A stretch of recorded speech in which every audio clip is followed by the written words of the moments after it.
અનંત અંબાણીનું ભવ્ય સ્વાગત કરવામાં આવ્યું છે, તમે જોઈ શકો છો.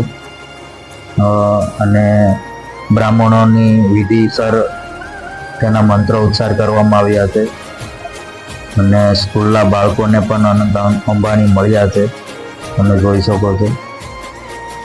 અને અનંત અંબાણીએ પણ દ્વારકાધીશ પગપાળા જઈ રહ્યા હતા, તેની આખી યાદો કહે છે કે તમે ધ્યાનથી સાંભળજો. यात्रा का अंत है.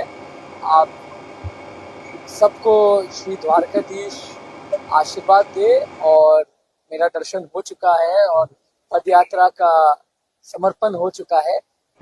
અને નીતા અંબાણીએ પણ અનંત અંબાણી વિશે શું કહ્યું એ પણ તમે ધ્યાનથી સાંભળજો.